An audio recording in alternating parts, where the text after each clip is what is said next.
Nochebuena, casi medianoche. Mi celular vibró en la mesita de noche. Era de Diego, mi hijo. Mamá, no vengas a la cena y no me llames. Siempre arruinas todo. Me quedé mirando esas palabras en la pantalla hasta que se volvieron borrosas. No respondí, no llamé. Solo escribí: Está bien, hijo, disfruten. Y así fue como pasé mi primera Navidad completamente sola en 58 años de vida. Pero también fue la Navidad que me salvó de mí misma. Pero antes de continuar, revisa si ya estás suscrito al canal y escribe en los comentarios: ¿desde dónde estás viendo este video? El mensaje llegó tan tarde que yo ya estaba acostada, imaginando la mañana siguiente. Había pasado todo el día en la cocina preparando todo lo que a Diego le encantaba desde niño. Los buñuelos con azúcar y canela que pedía cada año. La pierna adobada que preparaba con cuidado, siguiendo la receta que mi mamá me enseñó. El espagueti, la ensalada de manzana, los postres, todo empacado en recipientes de vidrio, listos para ser llevados a su casa y la de Valeria, su esposa. Hasta había comprado regalos nuevos para los dos, porque los que compré el mes pasado no me parecieron lo suficientemente buenos. Gasté casi la mitad de mi pensión en esos regalos. Un reloj importado para Diego, un juego de ollas carísimo para Valeria, de esos que ella se la pasaba comentando en redes sociales. Cuando llegó el mensaje me quedé paralizada. Lo leí una vez, 2, 3. Las palabras no cambiaban. Siempre arruinas todo. ¿Qué había arruinado? Intenté recordar el último encuentro, hace 2 semanas, cuando les llevé dinero para ayudarlos con las cuentas. ¿Había dicho algo malo? ¿Había hecho algún comentario que ofendió a Valeria? Mi mente corrió por todas las posibilidades. Tal vez insistí demasiado preguntando sobre los nietos. Tal vez mi tono pareció crítico cuando comenté sobre la decoración de su casa nueva. Tal vez me quedé demasiado tiempo estorbando en sus planes. Pero la verdad es que no lograba recordar nada específico. Y eso me asustaba más todavía. ¿Será que estaba tan ciega, tan inoportuna, que ni me daba cuenta cuando estaba siendo un estorbo? Sostuve el celular con las manos temblando. Una parte de mí quería llamar inmediatamente, pedir explicaciones, rogar para entender qué había hecho mal. Pero otra parte, una parte pequeña y cansada que apenas reconocía, me dijo que no hiciera nada, que aceptara, que retrocediera. Fue esa parte la que ganó. Escribí mi respuesta corta y presioné enviar antes de que pudiera arrepentirme. Después, apagué el celular y me quedé mirando el techo oscuro de mi recámara, escuchando el silencio de la casa vacía. No lloré esa noche. Creo que estaba demasiado en shock para llorar. Solo me quedé ahí, pensando en todas las Navidades anteriores. La primera Navidad, después de que murió mi esposo Antonio, cuando Diego tenía apenas 9 años, y me juré a mí misma que nunca dejaría que mi hijo se sintiera solo en esa fecha. Las Navidades de su adolescencia, cuando apenas me hablaba pero aún abría los regalos con esa media sonrisa que me daba esperanza. La Navidad en que me presentó a Valeria, y fingí que me caía bien, aunque sentía algo extraño en el estómago. Me levanté de la cama a las 5 de la mañana, aún sin haber dormido bien. La cocina estaba llena de comida lista, el pavo dorado, brillando dentro del refrigerador, los postres arreglados en charolas bonitas, los regalos envueltos con capricho, con moños perfectos que me tomó 1 hora hacer. Miré todo aquello y sentí un vacío inmenso en el pecho. ¿Qué iba a hacer con tanta comida? ¿Comer sola? ¿Repartirla entre los vecinos y admitir que había sido rechazada por mi propio hijo en Navidad? Preparé un café de olla fuerte y me senté a la mesa de la cocina. Fue ahí que la realidad me cayó encima como un balde de agua fría. Iba a pasar la Navidad sola, completamente sola, sin Diego, sin nadie. La casa nunca había parecido tan grande y tan vacía al mismo tiempo. Cada habitación hacía eco de mis pasos. El reloj de la sala hacía un ruido que nunca había notado antes. El viento golpeando la ventana sonaba como un lamento. Pensé en llamar a mi hermana Rocío, que vivía en Monterrey, pero ella tenía su propia familia, sus propios planes.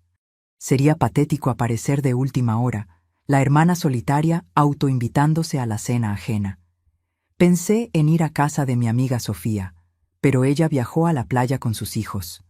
No, me iba a quedar ahí mismo, sola, con mi comida, mis regalos que no serían entregados, y mi dolor. Prendí el celular alrededor de las 10 de la mañana, con una esperanza tonta de que tal vez Diego hubiera mandado otro mensaje. Tal vez una disculpa.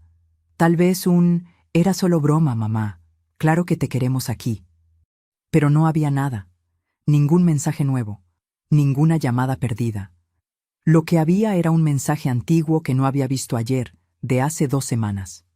Era de Valeria, en el grupo de familia que ella creó. Oigan, solo para recordarles que la cena este año va a ser más íntima. Solo yo, Diego y sus papás. Queríamos algo más tranquilo, ya saben cómo es. Aquello había sido hace 15 días, y yo ni lo había visto. ¿Será que era de eso de lo que Diego estaba hablando? ¿Será que yo había insistido en ir incluso después de ese aviso? Regresé a mis mensajes, buscando. No, yo no había insistido en nada. De hecho, ni siquiera había respondido ese mensaje. Simplemente no lo había visto en medio de tantas otras notificaciones. Pero entonces, ¿por qué el mensaje de él anoche? ¿Por qué siempre arruinas todo si yo ni había hecho nada esta vez? Fue ahí que empecé a notar un patrón. Regresé meses atrás en las conversaciones. Cada vez que intentaba acercarme, cada vez que ofrecía ayuda, cada vez que demostraba cualquier tipo de expectativa o necesidad, venía un alejamiento, una respuesta seca, un «luego platicamos, mamá», un «estamos ocupados ahorita». Pero cada vez que ellos necesitaban algo, yo estaba ahí.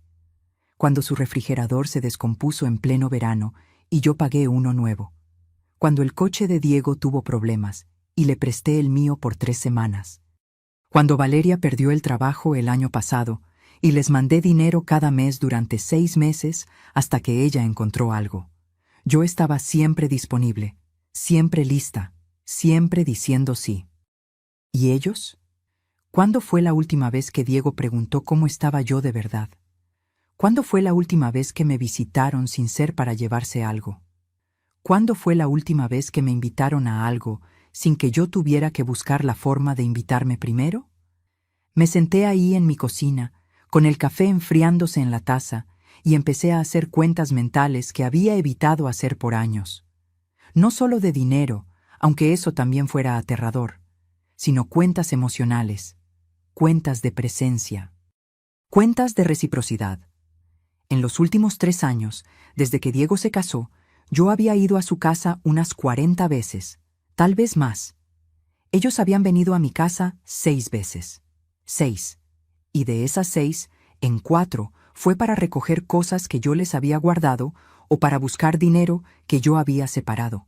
Yo había pasado todos los cumpleaños de Diego con él. Él había olvidado el mío los últimos 2 años. Ni una llamada. Yo mandaba mensaje todos los días preguntando cómo estaba. Él respondía con un «todo bien» la mayoría de las veces, cuando respondía. Y el dinero. Dios mío, el dinero. Abrí mi aplicación del banco ahí mismo, esa mañana de Navidad, y empecé a sumar. En los últimos 3 años les había dado a Diego y a Valeria más de 250,000 pesos. 250,000. El enganche de su departamento, 50,000. El coche usado que compraron, 70,000 de ayuda. Las cuentas cuando Valeria se quedó desempleada, unos 100,000 a lo largo de los meses. El resto fue en ayudas menores. 3,000 aquí, 5,000 allá, 1,000 para el súper, 10,000 para un viaje que necesitaban hacer para relajarse del estrés. Yo había trabajado 40 años como maestra. 40 años levantándome a las 5 de la mañana, tomando camiones llenos, corrigiendo exámenes hasta tarde en la noche. Me había jubilado con una pensión modesta, pero digna.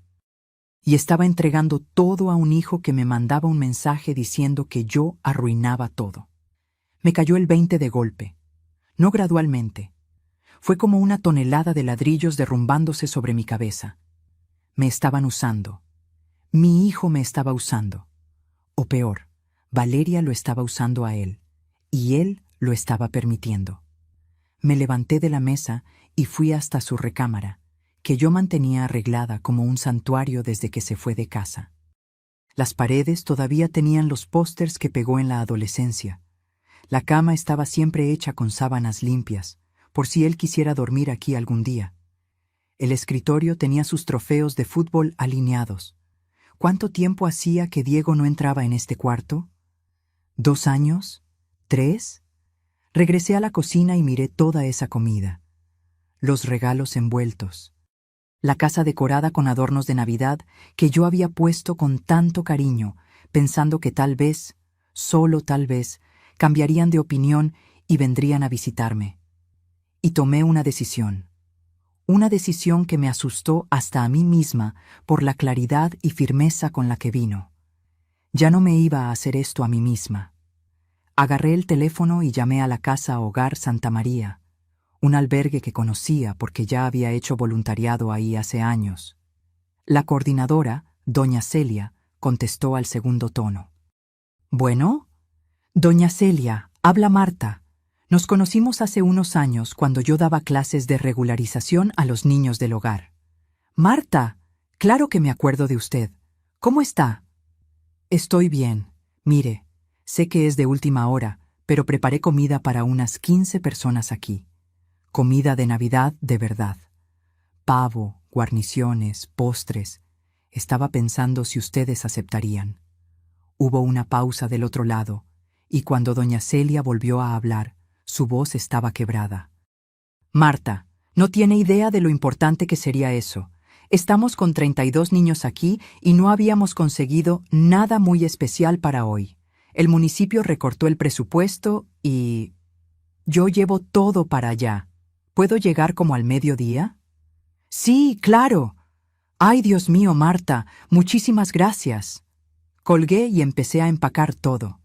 Cada plato, cada postre, cada charola que yo había preparado pensando en mi hijo. Trabajé metódicamente, sin pensar mucho, porque si me detenía a pensar, tal vez cambiaba de opinión. Los regalos los separé. El reloj de Diego y las ollas de Valeria se quedaron encima de mi cama. Decidiría qué hacer con ellos después. Pero tenía otros regalos más pequeños que había comprado para poner en la cena, esos de intercambio que siempre hacíamos. Perfumes baratos, chocolates, calcetines divertidos. Esos también los puse para llevar. Cargué todo en mi coche viejo, un Tsuru que tenía 15 años de uso pero aún funcionaba bien. Di 3 viajes de la cocina al coche. En cada viaje sentía algo cambiando dentro de mí. No era exactamente alivio, no era felicidad. Era una especie de desprendimiento, como si estuviera soltando algo que cargaba hace demasiado tiempo. La Casa Hogar Santa María quedaba del otro lado de la ciudad, en una colonia más popular.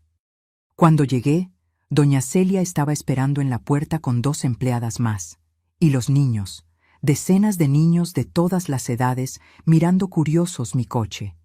«Déjeme ayudar», dijo doña Celia, ya tomando una de las cajas. Descargué todo con la ayuda de ellas. Los niños se quedaron alrededor, animados.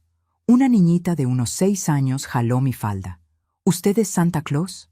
Algo dentro de mí se rompió y se recompuso al mismo tiempo. Me agaché a su altura. «No, mi vida. Solo soy una persona que hizo demasiada comida. ¿Te puedo dar un abrazo?» No pude responder. Solo asentí con la cabeza y ella me abrazó fuerte, con esa fuerza desproporcionada que solo los niños tienen. Otros vinieron también. De repente estaba rodeada de niños abrazándome, agradeciéndome, mostrándome sus cuartos, jalándome para ver los dibujos que habían hecho. Me quedé ahí toda la tarde. Ayudé a servir la comida. Me senté a la mesa con ellos. Comí junto, reí junto, escuché historias. Doña Celia improvisó un intercambio de regalos con las cositas que llevé. Los niños gritaron de alegría con calcetines de unicornio y chocolates sencillos que para ellos eran tesoros. Cuando se fue haciendo tarde, doña Celia me llamó para platicar en privado. «Marta, ¿puedo preguntar una cosa? ¿Usted no iba a pasar la Navidad con la familia? Ese era el plan, respondí simplemente. Ella me miró con esos ojos sabios de quien ya ha visto mucho en la vida. Entiendo. Bueno, quiero que sepa que usted les hizo el día a estos niños hoy. Usted trajo alegría a un lugar que necesita mucho de eso. Ellos me trajeron alegría a mí, respondí, y era verdad. Regresé a casa cuando ya estaba oscureciendo. La casa vacía me recibió de nuevo, pero esta vez el silencio parecía diferente, menos opresor, más pacífico. Me senté en el sofá y finalmente prendí el celular de nuevo. Tenía un mensaje de Valeria, mandado a las 2 de la tarde. Marta, Diego comentó que te mandó mensaje ayer. Qué pena, creo que estaba estresado. Pero es eso, ¿no? Avisamos que este año iba a ser solo nosotros. Besos. Ni una disculpa real, ni una pregunta sobre cómo estaba yo. Solo una justificación débil y un besos al final, como si eso arreglara algo. No respondí.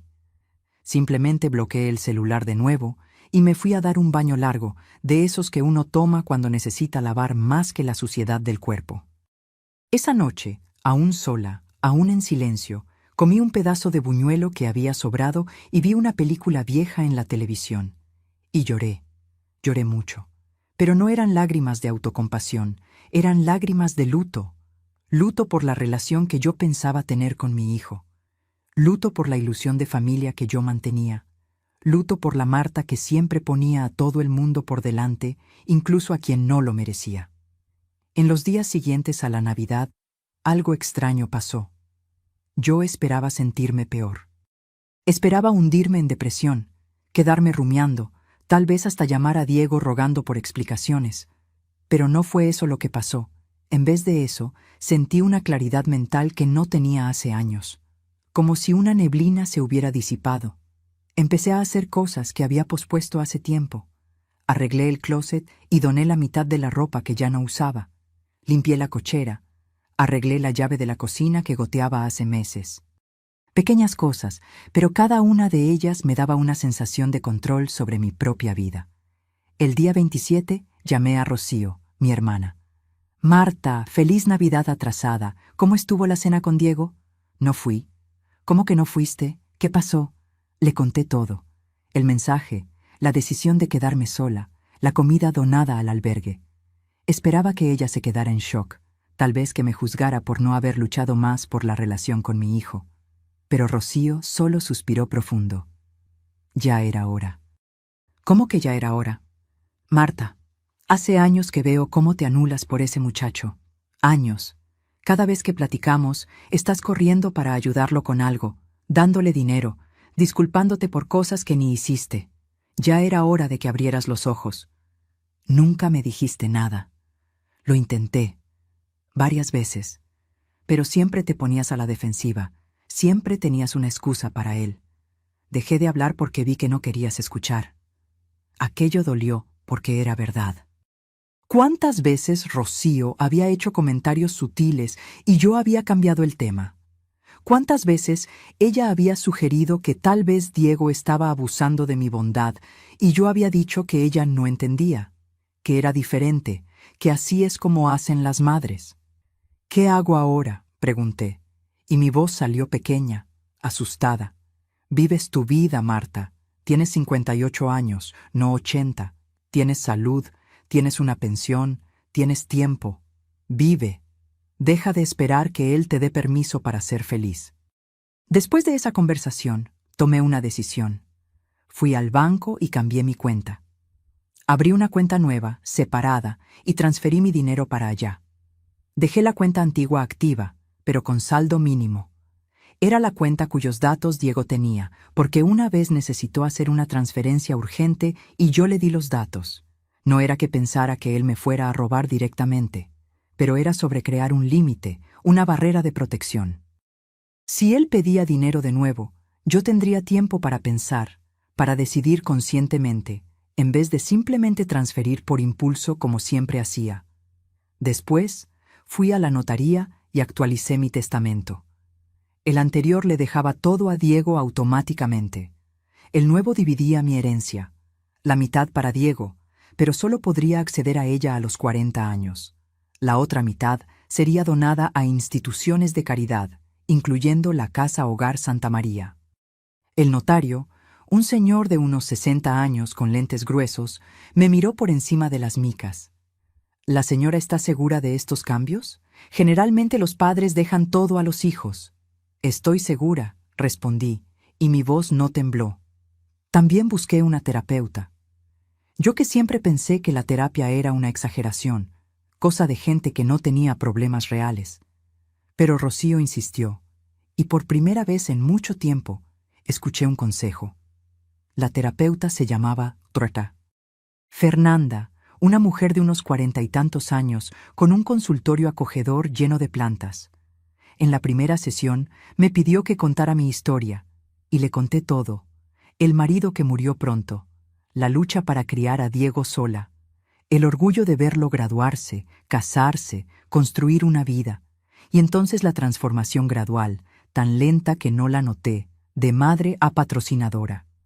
¿Sientes que tienes que comprar el amor de tu hijo?, preguntó ella en algún momento. La pregunta me agarró desprevenida. Mi primera reacción fue negar. Claro que no. Yo daba porque amaba, no para ser amada de vuelta. Pero entonces ella reformuló. ¿Crees que si dejas de ayudar económicamente vas a perder a Diego para siempre? Y ahí no supe qué responder, porque la verdad terrible y desnuda, era que sí. Sí, yo pensaba eso. Yo pensaba que la única cosa que me mantenía en la vida de mi hijo era mi utilidad. Que si yo dejaba de ser útil, él no tendría ningún motivo para mantenerme cerca. ¿Y si eso fuera verdad?, preguntó la doctora Fernanda suavemente. Si la única razón de él mantener contacto fuera el dinero, ¿todavía quieres esa relación? Lloré tanto en esa sesión que salí con los ojos hinchados, pero era un llanto diferente al que lloré en Navidad. Era un llanto de reconocimiento, de finalmente encarar una verdad que yo había evitado por años. Enero pasó, febrero pasó. Ningún mensaje de Diego más allá de un feliz año nuevo genérico que probablemente mandó a toda su lista de contactos. Yo no mandé ningún mensaje, ni pregunté cómo estaba, ni mandé los videos tontos que solía mandar, ni las noticias que creía que le gustarían. Silencio. ¿Y saben qué pasó? Nada, absolutamente nada.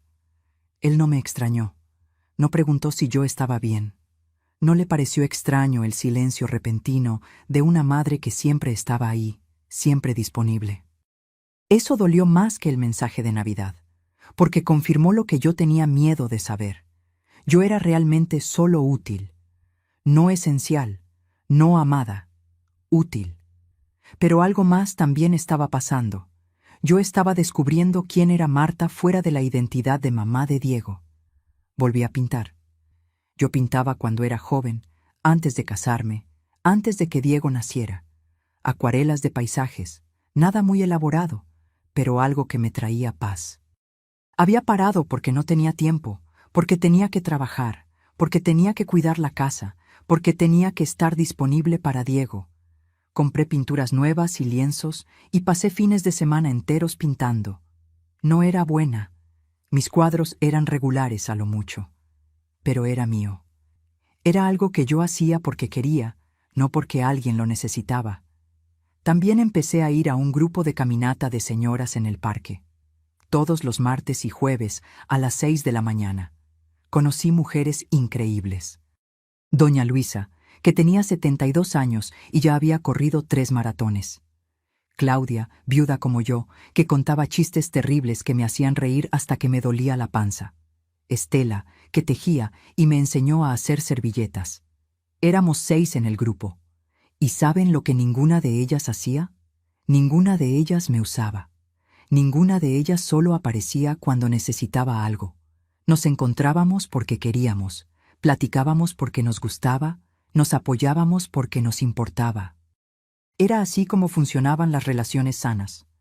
¿Cómo se me había olvidado eso? En marzo, decidí hacer una pequeña remodelación en la casa. Nada grande, solo pintar los cuartos, cambiar algunas cosas. Empecé por el cuarto de Diego, aquel santuario que yo mantenía intocable. Quité los pósters. Doné los trofeos a un proyecto social. Repinté las paredes de un azul claro y suave. Compré una cama nueva, cómoda, y transformé el cuarto en un taller, mi espacio de pintura. Cada pincelada en esa pared era como una declaración. Esta es mi casa, mi vida, mi espacio. Cuando terminé, me quedé parada en la puerta mirando el cuarto transformado. Y por primera vez en meses, sonreí de verdad. Fue en abril que Diego llamó. Yo estaba en el mercado, escogiendo frutas, cuando el celular sonó. Miré la pantalla y vi su nombre. Mi corazón se disparó. Me sudaban las manos. 4 meses. 4 meses sin hablar con mi hijo. Contesté. ¿Bueno? Mamá, finalmente. Estás difícil, ¿eh? Su voz era casual, como si nada hubiera pasado, como si no me hubiera ignorado por meses, como si no me hubiera mandado aquel mensaje terrible en víspera de Navidad. Hola, Diego. ¿Todo bien? Todo. Oye, mamá, te estoy llamando porque necesito hablar contigo, personalmente. ¿Puede ser hoy en la tarde? Mi instinto antiguo gritó, sí. Dijo que yo me quedaría en casa esperando, que podría ser a la hora que él quisiera, que yo haría una comida especial. Pero la nueva Marta, aquella que había pasado 4 meses aprendiendo a valorarse, respondió diferente. Hoy no se va a poder. Tengo un compromiso. ¿Compromiso? ¿Qué compromiso? Era clase de acuarela, pero no era asunto suyo. Un compromiso, repetí. Mamá, es en serio, es importante. Necesito hablar contigo. Mañana puedo, después de las 3. Hubo un silencio del otro lado. Él no estaba acostumbrado a esto, a una madre que tenía agenda propia, que no dejaba todo por él. Está bien. Mañana a las 3 entonces. ¿Puedo ir ahí a tu casa? Sí, puedes. Hasta mañana, mamá. Colgué y me quedé mirando el celular. Mis manos todavía temblaban, pero no era miedo. Era anticipación y un poco de orgullo por haber puesto límites. Esa noche llamé a la doctora Fernanda fuera del horario de consulta. Ella contestó y le conté sobre la llamada. ¿Cómo te estás sintiendo?, preguntó ella. Asustada, seguro quiere algo, siempre quiere. ¿Y cómo vas a reaccionar? No sé. Quiero ser fuerte, pero tengo miedo de ser cruel. Es mi hijo, doctora Fernanda, mi único hijo. Establecer límites no es crueldad, Marta. Es autocuidado. Recuerda eso mañana. Diego llegó exactamente a las 3, puntual, lo que era raro en él. Venía manejando un coche que yo no conocía, más nuevo que el anterior. Se bajó solo, sin Valeria. Abrí la puerta antes de que él tocara el timbre. Estaba vestida de forma sencilla pero arreglada. Hasta me había puesto un labial, más para darme confianza a mí misma que para impresionar. «Hola, mamá», dijo él, y me dio un abrazo rápido, medio incómodo. «Hola, Diego, pásale». Entró y miró alrededor, notando los cambios, las paredes recién pintadas, los cuadros que yo había colgado, la sala reorganizada. ¿Remodelaste? Un poco. Quedó bonito. Nos sentamos en la sala.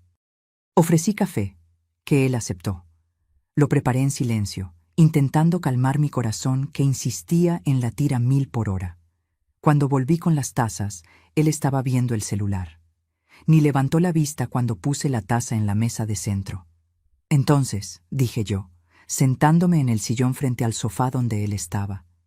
Dijiste que necesitabas hablar. Finalmente guardó el celular y me miró.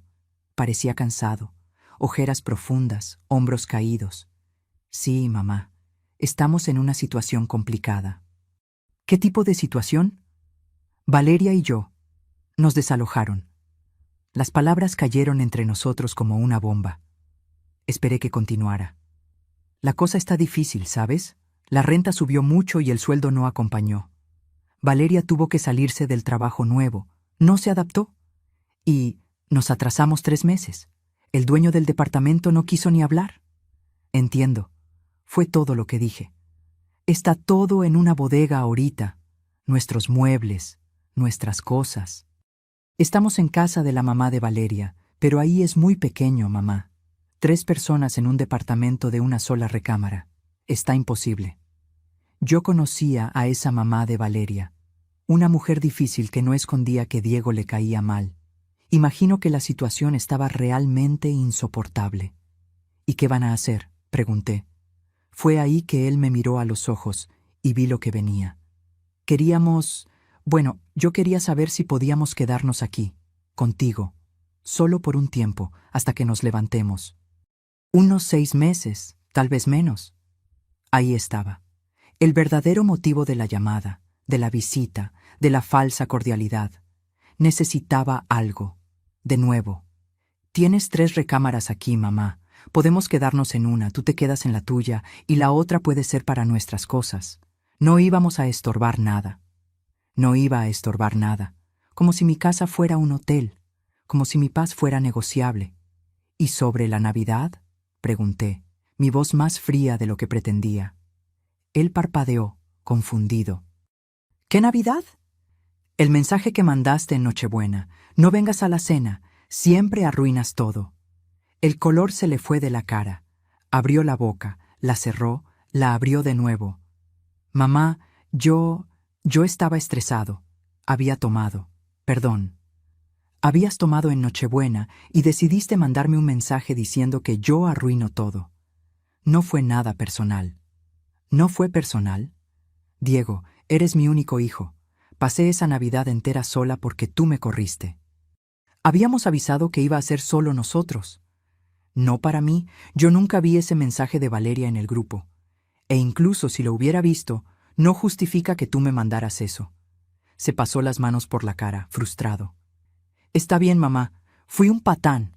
1000 disculpas. ¿Ok? ¿Ahora podemos enfocarnos en lo importante? ¿Y qué es lo importante? Necesitamos un lugar donde quedarnos. Ustedes necesitan, repetí. ¿Y qué están dispuestos a dar a cambio? Frunció el ceño. ¿Cómo? Vienes aquí después de 4 meses sin hablar conmigo, 4 meses desde que me corriste de tu Navidad y quieres vivir en mi casa. Estoy preguntando qué ofrecen ustedes a cambio. Somos familia, mamá. La familia se ayuda. La familia se ayuda mutuamente, Diego. En los últimos 3 años te di más de 250,000 pesos. ¿Sabes cuántas veces me visitaste sin ser para pedir algo? 6 veces. 6. No sabía que estabas contando. Yo no estaba. Pero empecé a notar el patrón. Se levantó, agitado. No puedo creer que estés haciendo esto. Tu propio hijo está a punto de quedarse en la calle, ¿y tú estás sacando cuentas? No, Diego. Estoy poniendo límites que debí haber puesto hace mucho tiempo. ¿Qué límites? ¿Dejar a tu propio hijo sin techo? Tienes 35 años. Tienes brazos, piernas, cabeza. Puedes trabajar, puedes rentar un lugar más chico, puedes tomar decisiones diferentes. Tienes opciones. No tenemos dinero. ¿Y a dónde se fue el dinero que te di? 250,000 pesos, Diego. ¿A dónde se fueron? Silencio.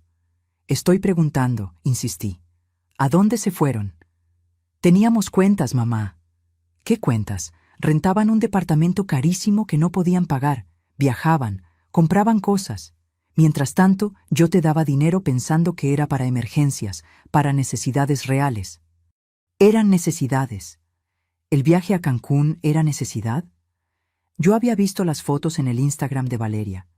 Los dos en un resort todo incluido, bebiendo cócteles de colores. Eso fue hace 6 meses, justo después de que yo les había dado 15,000 pesos para emergencias médicas. Se puso rojo. Necesitábamos relajarnos. Con mi dinero. Tú lo diste porque quisiste. Lo di porque mentiste sobre el motivo. La tensión en la sala era palpable. Diego caminaba de un lado a otro, las manos en el cabello. ¿Entonces es eso? ¿Me vas a decir que no? Sí, respondí, y mi voz no vaciló. No voy a dejar que vivan aquí. ¿Por qué? ¿Porque mandé un mensaje idiota mientras estaba borracho? ¿Eso es motivo para dejar a tu hijo en la calle? No es solo el mensaje, Diego, es todo. Es el patrón de años. Es el hecho de que solo apareces cuando quieres algo. Es el hecho de que me tratas como un banco ambulante. Es el hecho de que en 4 meses no mandaste ni un solo mensaje preguntando si yo estaba bien. Estaba ocupado, demasiado ocupado para mandar un «Hola mamá, ¿cómo estás?», pero no demasiado ocupado para llamarme cuando necesitas dónde vivir. Dejó de caminar y me miró fijamente. Había algo en sus ojos que yo nunca había visto antes. Desprecio, puro desprecio. «Cambiaste», dijo él, y no era un elogio. «Cambié», estuve de acuerdo. «Cambié porque lo necesitaba. Porque anularme por ti me estaba matando. Soy tu hijo, lo sé, y te amo. Pero el amor no significa aceptar ser maltratada. No significa renunciar a todo por alguien que no demuestra reciprocidad». ¿Reciprocidad? ¿Quieres que demuestre reciprocidad? Eres mi mamá. Es tu obligación ayudarme. Y ahí estaba, la verdad desnuda y cruda. Él creía que era mi obligación. No importaban mis sentimientos, mi situación financiera, mi salud mental. Era mi obligación porque yo era la mamá. Mi obligación terminó cuando te volviste adulto, Diego.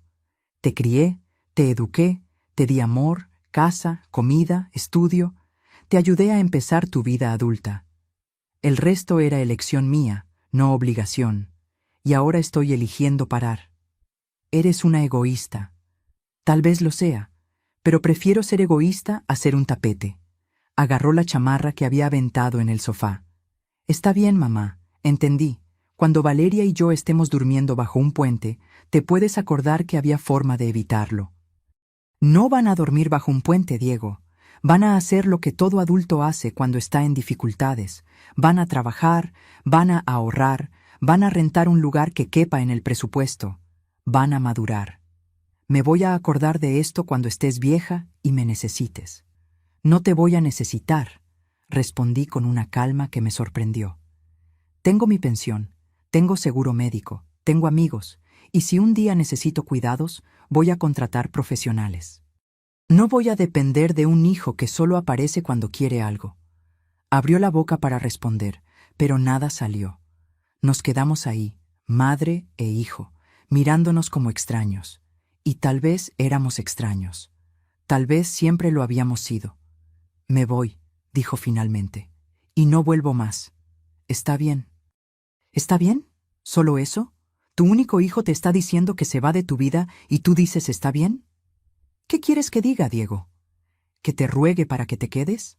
¿Que acepte cualquier cosa solo para tenerte cerca? No voy a hacer eso. No más. Fue hasta la puerta. Se detuvo con la mano en la manija. Valeria tenía razón sobre ti. Dijo que eras una mujer amargada que usaba el dinero para manipular a la gente. Aquello dolió. Dolió mucho. Pero no dejé que se notara. Interesante. Porque, desde donde yo lo veo, quienes usaban el dinero para manipular eran ustedes. Salió azotando la puerta. Me quedé ahí parada, escuchando el ruido de su coche arrancando. Y entonces, finalmente, me derrumbé. Lloré como no lloraba desde que murió mi esposo. Lloré por la relación que yo quería tener con mi hijo y nunca tendría. Lloré por la madre que fui y que se anuló tanto que casi desapareció. Lloré por el tiempo perdido, por el dinero perdido, por el amor no correspondido. Pero también lloré de alivio, porque por primera vez había dicho no, había puesto límites, me había elegido a mí misma. Cuando las lágrimas se secaron, llamé a la doctora Fernanda. Lo hice, fue todo lo que pude decir. ¿Hiciste qué? Le dije que no. Quería vivir aquí. Le dije que no. ¿Y cómo te sientes? Devastada, aliviada, asustada, todo al mismo tiempo. Eso es normal, Marta. Rompiste un patrón de décadas. Es doloroso, pero es necesario. Esa noche no pude dormir. Me quedé pensando si había sido muy dura, si debía llamarle, retractarme. Agarré el celular unas 10 veces, casi mandé mensaje, pero no lo mandé, porque sabía que si lo mandaba, si daba un paso atrás, todo volvería a ser como antes. Yo volvería a ser la Marta útil, la Marta banco, la Marta tapete. Y yo había trabajado demasiado duro para convertirme en una nueva Marta como para tirar todo a la basura. Los días siguientes fueron nebulosos. Continué mi rutina, pero estaba en piloto automático. Clase de pintura, caminata en el parque, terapia, pero mi cabeza estaba siempre en Diego, imaginando dónde estaba, cómo estaba. ¿Será que sí estaba durmiendo en la calle? ¿Será que consiguió otro lugar? ¿Será que estaba enojado conmigo? ¿Será que algún día me perdonaría? Fue doña Luisa, del grupo de caminata, quien me trajo de vuelta a la realidad. Ella notó que yo estaba dispersa y me jaló para platicar después del ejercicio. ¿Pasó algo? Le conté todo. Esperaba juicio, tal vez un sermón sobre cómo las madres deben perdonar siempre, siempre estar disponibles. Pero doña Luisa solo asintió con conocimiento de causa. Mi hija también me dio mucha lata, dijo ella. Por años, dinero, tiempo, salud mental. Hasta que un día dije basta. Fue la decisión más difícil y más liberadora de mi vida. ¿Y ahora? ¿Tienen relación? Tenemos, pero en otros términos. Ella entendió que yo no era inagotable, que yo tenía límites. Fue doloroso para las dos, pero necesario. Hoy, nuestra relación es real. No es perfecta, pero es honesta. ¿Y si Diego nunca vuelve? ¿Y si perdí a mi hijo para siempre? Doña Luisa me miró con esos ojos sabios de quien ya vivió mucho. Marta, no perdiste a tu hijo. Te encontraste a ti misma. Y si él quiere, si él realmente quiere, te va a buscar de nuevo. Pero esta vez va a ser en términos iguales. No como acreedor y deudor, sino como madre e hijo de verdad. Aquellas palabras se quedaron conmigo. Me acompañaron en las semanas siguientes, cuando la tentación de llamar a Diego era casi insoportable. Mayo llegó trayendo días más calurosos. Continué mi rutina, pero esta vez con más intención. La pintura dejó de ser solo un hobby y se volvió una pasión. Hice varios cuadros, la mayoría malos, algunos regulares, unos 2 o 3 que me dejaron orgullosa. Claudia, del grupo de caminata, vio uno de ellos cuando fue a visitarme. Marta, esto está hermoso, deberías exponer. ¿Exponer dónde? Son solo garabatos. Garabatos nada. Hay un bazar de arte y artesanías que se pone cada mes en la plaza central. Varios artistas exponen ahí. Deberías intentar. La idea me asustó y me animó al mismo tiempo. ¿Yo? ¿Exponiendo mi arte? Aquello parecía demasiado pretencioso para alguien que solo había vuelto a pintar hace algunos meses. Pero mientras más lo pensaba, más sentido tenía la idea. No para vender, no para ganar reconocimiento, sino para mí, para probarme a mí misma que yo era capaz de crear algo, de compartir algo con el mundo. Me inscribí en el bazar de junio. En los preparativos, pinté frenéticamente, escogí mis mejores trabajos, compré marcos sencillos. Claudia me ayudó a montar un pequeño puesto. El día del bazar, desperté con mariposas en el estómago. Instalé mi puesto, puse mis cuadros y esperé. No esperaba vender nada, solo quería estar ahí, participar, ser vista. ¿Y saben qué pasó? La gente se detuvo. Miraron, comentaron. Una señora mayor se quedó 10 minutos contemplando mi acuarela de un atardecer y se la terminó llevando. Vendí 3 cuadros ese día. 3. No era por el dinero, aunque los 600 pesos fueron bienvenidos. Era por ser reconocida, por existir fuera de la identidad de madre de Diego, de viuda de Antonio, de maestra jubilada. Ahí yo era Marta la artista, Marta la persona, Marta. Cuando regresé a casa ese día, me sentí completa de una forma que no me sentía hace décadas. Fue en esa misma semana que recibí una llamada de un número desconocido. Normalmente yo ignoraba, pero algo me hizo contestar. ¿Bueno? Marta, habla Silvia, la mamá de Valeria. Se me heló la sangre. La mamá de Valeria nunca me había llamado antes, ni siquiera teníamos el teléfono una de la otra. Hola Silvia, ¿pasó algo? Mira, yo no quería meterme, pero creo que necesitas saber. Diego y Valeria están aquí en mi casa todavía, y la situación está complicada. ¿Complicada cómo? Se pelean todo el tiempo. Valeria lo está mandando a buscar trabajo, pero él se queda en el celular todo el día. Ella trabaja medio tiempo en una estética ahora, pero el dinero apenas da para ayudar con los gastos aquí de la casa. Y se la pasan hablando de ti. ¿Hablando qué? Que eres cruel, que los abandonaste, que podrías ayudar, pero elegiste no ayudar. Valeria se la vive diciendo que eres una vieja egoísta, que estaba usando el dinero para controlar la vida de ellos. Respiré profundo. Yo esperaba eso, de cierta forma. Silvia, voy a ser sincera contigo. En los últimos 3 años les di más de 250,000 pesos. Dinero que yo podría haber usado para mí, para mi retiro, para vivir mejor. Y nunca recibí un gracias genuino, solo más pedidos. Hubo una pausa del otro lado. ¿250,000? Dios mío, Marta. Yo no sabía que era tanto.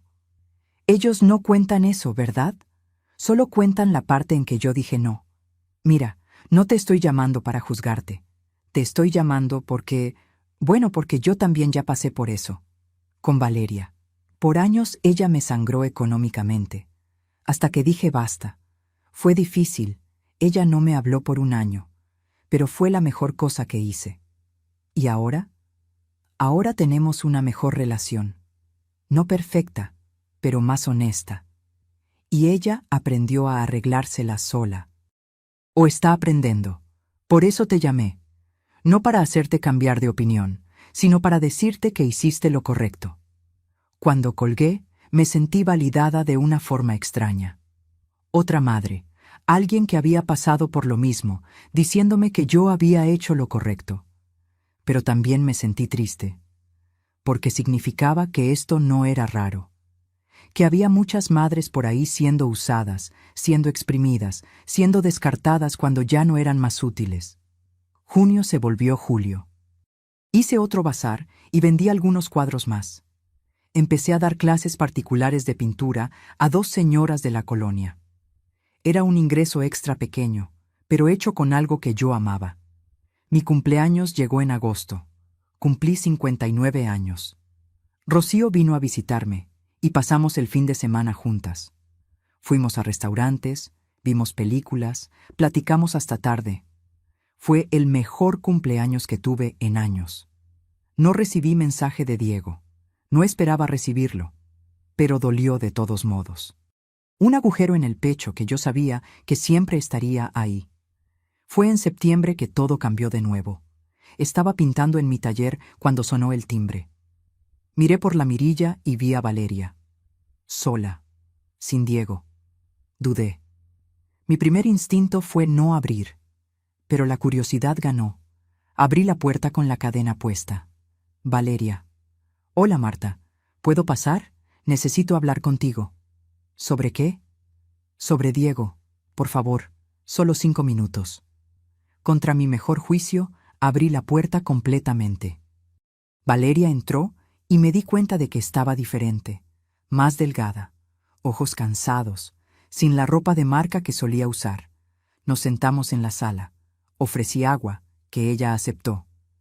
Vine a pedir disculpas, empezó ella, tomándome totalmente por sorpresa. ¿Disculpas por qué? Por todo. Por el mensaje que Diego mandó en Navidad, por las mentiras, por haberlo incentivado a pedirte dinero siempre, por haberte usado. Me quedé en silencio, esperando que continuara. Yo crecí pobre, Marta. Muy pobre. Y cuando conocí a Diego y descubrí que su mamá tenía casa, una pensión, parecía fácil, parecía correcto, ¿sabes? Aprovechar un poco. Aprovechar. Yo sé cómo suena, lo sé. Pero yo estaba mal. Nosotros estábamos mal y ahora lo estamos pagando. ¿Dónde está Diego? En casa de mi mamá. Él no quiso venir. Dijo que no quería verte nunca más. Pero yo necesitaba venir, porque necesito que entiendas una cosa. Esperé. Diego me dejó, dijo ella, y su voz tembló. O mejor dicho, yo lo dejé a él. Ya no sé, ya no aguantamos estar juntos. Y parte de eso, gran parte en realidad, fue por causa del dinero. Nunca aprendimos a vivir dentro de nuestras posibilidades. Siempre te tuvimos a ti como red de seguridad. Y cuando quitaste la red, nos caímos. Ustedes tenían opciones, dije. Podían haber buscado mejores trabajos, un departamento más barato, podían haber ahorrado. Lo sé ahora. Pero en el momento solo nos dio coraje contigo, como si fuera tu culpa que no tuviéramos dinero, como si tuvieras obligación de mantenernos para siempre. ¿Y qué cambió? Empecé a trabajar de verdad, en la estética, y me di cuenta de lo difícil que es, lo cansado que es, cómo cada peso cuenta, y me di cuenta también de que tú hiciste eso toda la vida, sola, criando a Diego, pagando las cuentas, y aún así encontrabas una forma de ayudarnos, y nunca lo valoramos. Empezó a llorar, lágrimas silenciosas que escurrían por su rostro. No estoy pidiendo dinero, continuó ella. No vine aquí por eso.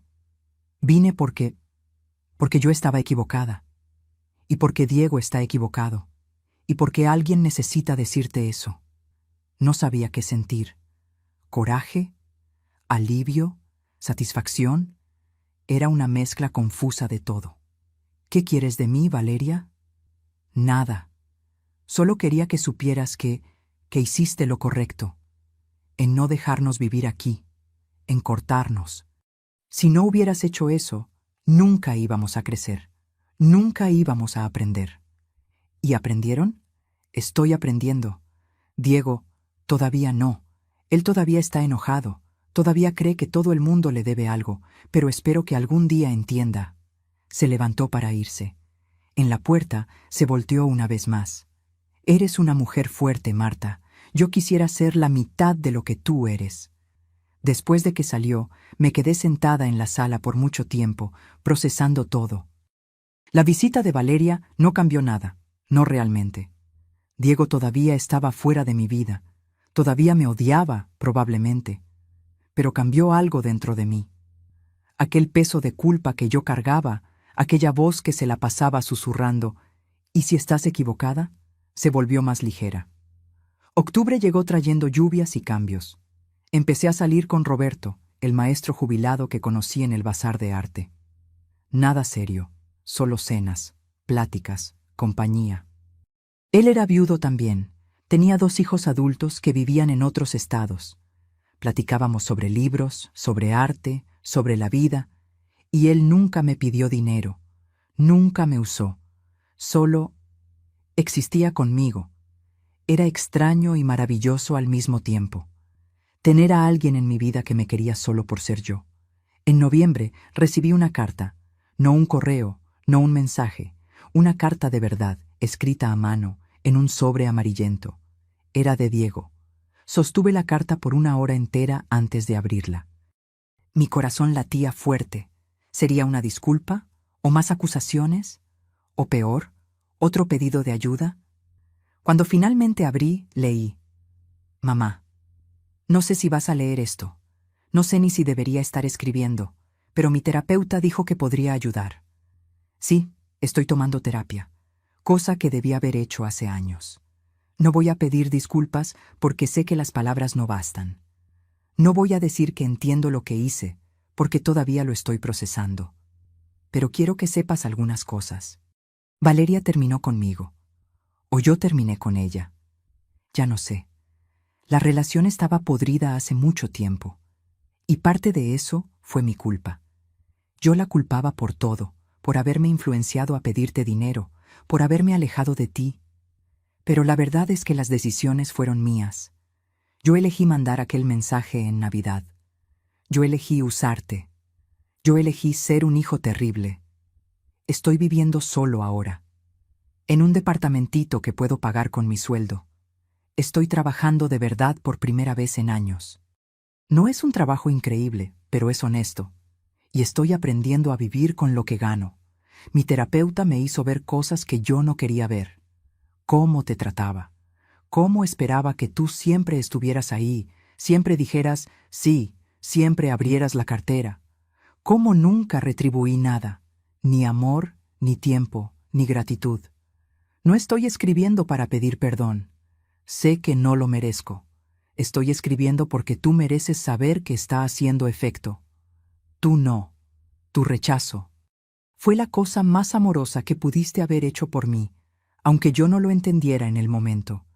Espero, un día, cuando yo realmente haya cambiado, cuando yo realmente sea alguien de quien puedas estar orgullosa, espero poder verte de nuevo, como tu hijo de verdad, no como el parásito que fui. Hasta entonces, quiero que seas feliz, quiero que vivas tu vida, te lo mereces. Con amor, y realmente quiero decir eso esta vez, Diego. Leí la carta 3 veces, lloré en todas ellas. Pero eran lágrimas diferentes, no de tristeza, no de coraje, de esperanza, de posibilidad. No respondí la carta inmediatamente, necesitaba procesar, necesitaba estar segura de que no era solo otra manipulación. Pero guardé la carta con cuidado en una cajita especial. Y de vez en cuando la releía. Diciembre llegó de nuevo, un año entero desde aquel mensaje terrible de Navidad. Un año entero de transformación. Esta vez, yo no estaba sola. Rocío venía a pasar la Navidad conmigo. Roberto también. Doña Luisa, Claudia, Estela, todo el grupo de caminata. Hice una gran comida en mi casa. Preparé comida con amor, pero esta vez no era para probar nada. Era genuino. Era para personas que genuinamente se importaban conmigo. La casa estaba llena de risas, de pláticas, de calor humano. Miré alrededor de mi mesa, llena de amigos, de afecto, de reciprocidad, y me sentí completa. Diego no vino. Yo no esperaba que viniera, pero tampoco lo estaba esperando ya. Estaba simplemente viviendo. Enero llegó, y con él, un nuevo mensaje de Diego, esta vez en WhatsApp. Mamá, espero que hayas tenido una buena Navidad. Sé que no estuve ahí, pero quería que supieras que pensé en ti. ¿Cómo estás? Era simple, directo, sin pedidos, solo conexión. Respondí, tuve una Navidad maravillosa, gracias. Estoy bien. ¿Y tú? Y empezamos a platicar. Despacio, mensajes cortos, educados, manteniendo distancia segura. Pero era algo, era un comienzo. Él me contó sobre el nuevo trabajo, sobre la terapia, sobre estar aprendiendo a cocinar porque ahora no tenía a nadie para cocinarle. Yo le conté sobre mis pinturas, sobre los bazares, sobre Roberto. No hablamos sobre el pasado, no hablamos sobre dinero, solo sobre el presente, sobre en quiénes nos estábamos convirtiendo. En febrero me mandó una foto. Era él frente a un espejo, sosteniendo un cuadro. Mi cuadro. Uno de los que yo había vendido en un bazar. Lo compré en un bazar de arte. No sabía que era tuyo hasta ver la firma. Está en la pared de mi sala ahora. Es hermoso, mamá. Mi corazón se hinchó de emoción. Él había comprado mi cuadro, sin saber que era mío. Le había gustado el arte, no porque fuera de su mamá, sino porque era bueno. Qué bueno que te gustó, respondí simplemente. En marzo me llamó, de verdad, para platicar. Hablamos por 20 minutos sobre nada y todo. El clima, sus planes, mis planes. Fue extraño y familiar al mismo tiempo. Cuando colgué, me di cuenta de que estaba sonriendo. La doctora Fernanda me preguntó en una sesión cómo me sentía sobre el acercamiento de Diego. Con miedo, admití. Con miedo de volver a lo que era antes, de caer en la misma trampa. ¿Y qué vas a hacer diferente esta vez? Voy a mantener mis límites. No importa cuánto él mejore, no importa cuánto nos reconectemos, algunos límites son innegociables ahora. ¿Cómo cuáles? No voy a dar más dinero a no ser que sea realmente una emergencia médica comprobada. No voy a anularme más por él. No voy a aceptar ser tratada como segunda opción. Y si él retrocede, si vuelve al patrón antiguo, me voy a alejar de nuevo. Sin culpa esta vez. Ella sonrió. Creciste mucho, Marta. Y era verdad. Yo había crecido. Aquella Marta que recibía mensajes crueles y no reaccionaba, que abría la cartera sin cuestionar, que se anulaba completamente por el hijo, esa Marta ya no existía más. La nueva Marta pintaba. Tenía amigos de verdad, tenía amor propio, tenía límites, tenía vida, y si Diego quería ser parte de esa vida, sería bienvenido, pero en mis términos, como un añadido, no como el centro, como hijo, no como dictador. En abril, tuvimos nuestro primer encuentro presencial desde aquella tarde terrible en que me pidió vivir conmigo. En un café neutral, terreno seguro. Llegó puntual. Estaba diferente. Más delgado, más serio, cabello más corto, ropa sencilla, pero limpia. Hola, mamá. Hola, Diego. Platicamos sobre trivialidades primero. El café estaba bueno, el clima estaba agradable, cosas seguras. Hasta que él paró, me miró a los ojos y dijo, «Gracias. ¿Por qué? Por haber dicho no, por haberme forzado a crecer. Te odié por meses, pero ahora entiendo. Me salvaste de mí mismo». No sabía qué decir. No esperaba escuchar eso. «No lo hice para salvarte», respondí honestamente. «Lo hice para salvarme a mí». Lo sé, y fue lo correcto. No lloramos. No nos abrazamos melodramáticamente. Solo existimos ahí, dos adultos intentando construir algo nuevo sobre ruinas antiguas. Cuando nos despedimos, él dijo, «¿Podemos hacer esto de nuevo? ¿La próxima semana?» Podemos. Y lo hicimos, semana tras semana, café tras café. Pláticas que gradualmente se fueron volviendo más profundas, más reales. Nunca me pidió dinero, ni una vez. Cuando su coche se descompuso, me contó, pero no pidió ayuda. Solo se desahogó. Y lo arregló por su cuenta, haciendo horas extra para pagar. Cuando se enfermó y tuvo que ir al hospital, me avisó. Pero no pidió que yo fuera. Solo quería que yo supiera. Fui de todos modos, pero porque quise, no porque él lo exigió. Las cosas estaban diferentes. ¿Mejores? No sé. Diferentes. Más honestas. Más equilibradas. Hoy, 1 año y medio después de aquel mensaje de Navidad que cambió todo, estoy aquí pintando en mi taller. Diego viene a cenar hoy en la noche. Él mismo se ofreció a cocinar.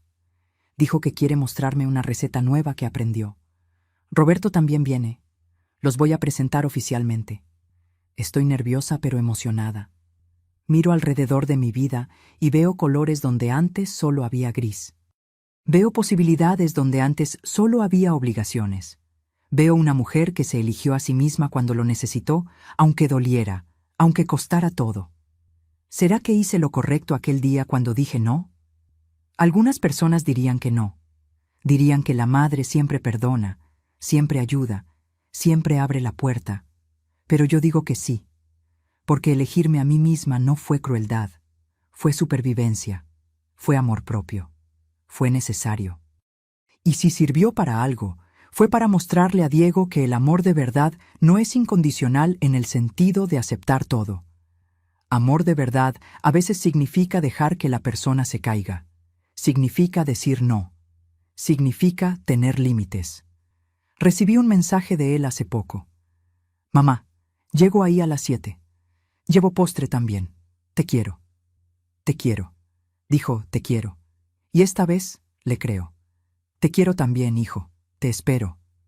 Y es verdad, lo espero, pero no como antes. No esperando que él llene mi vida. Solo esperando para compartir un pedazo de ella.